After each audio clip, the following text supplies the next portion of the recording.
Praise the lord. దేవుని యొక్క శక్తి కలిగిన నామానికి స్తుతి కలుగును గాక.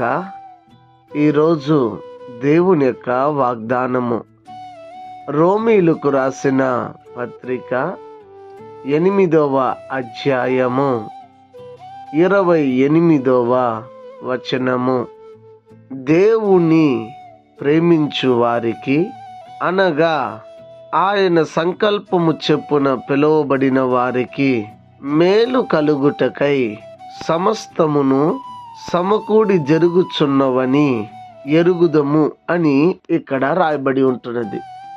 నిజమే, దేవుడిని ప్రేమించే వారికి సమస్తము మేలు కొరకై సమకూడి జరుగుచున్నది. దేవుడిని ప్రేమించే వారు మాత్రమే. దేవుడిని ప్రేమించలేని వారికి ఏ మేలు వారు దేవుడి నుంచి పొందలేరు. ఈ లోక సంబంధమైన దీవెనలు ఒకవేళ పొందొచ్చేమో, కానీ ఆత్మ సంబంధమైనటువంటి దీవెనలను వారు ఎప్పుడూ పొందలేరు అన్న విషయాన్ని మనం గమనించాలి. మన జీవితంలో అనేక పోరాటం, ఉపద్రవం దేవుణ్ణి ప్రేమించే వారికి వచ్చుచున్నది అంటే మేలు కలుగుటకై అది వచ్చుచున్నదని, మేలు కలుగుటకై అది సమకూడి జరుగుచున్నవని మనము ఎరగాలి. అదే దేవుణ్ణి ప్రేమించలేని వాడికి సమస్యలు అనేది వచ్చిందనుకో, ఇక అది పతనానికి, నాశనానికి ప్రారంభం అని గుర్తెరగాలి. నీ జీవితంలో దేవుణ్ణి ప్రేమించే వ్యక్తిగా నువ్వు ఉండి నీ జీవితంలో మరి కష్టాలు ఎదుర్కొంటున్నావో, ఒకవేళ నువ్వు ఎదుర్కొంటూ ఉంటే మేలు కలుగుటకై సమస్తము జరుగుతున్నది.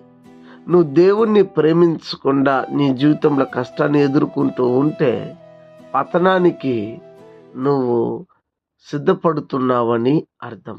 అయితే పతనానికి సిద్ధపడుతున్న నీవు నీ జీవితంలో దేవుణ్ణి ప్రేమించు, అది మేలుకై సమకూడి మేలుకై జరుగును. దేవుణ్ణి ప్రేమించు. ఇన్ని రోజులు లోకాశల్ని ప్రేమించావు కదా, ఇక దేవుణ్ణి ప్రేమించు. నీ జీవితాన్ని మార్చి, నీ స్థితిగతులని మార్చి దేవుడు నిన్ను ఆశీర్వదించినట్లు దేవుని సముఖంలో బ్రతిమలాడుకుంటావా, ప్రార్థన చేస్తావా?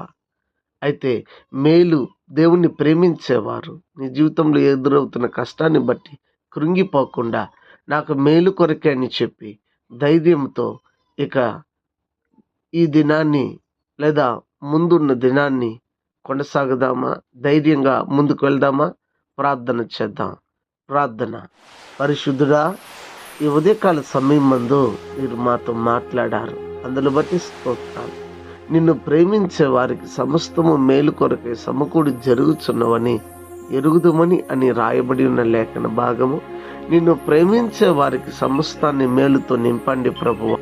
నిన్ను ప్రేమించకుండా లోకాన్ని ప్రేమించిన వారు కూడా ఈ వాక్యాన్ని విని ఇప్పుడు మేలు పొందుట కొరకు నా తండ్రి ప్రార్థన చేయుచున్న వారిని కూడా జ్ఞాపకం తెచ్చుకొని వారి జీవితంలో మేలుని మీరు చేయమని మీ సముఖంలో మేము వేడుకొనుచున్నాం.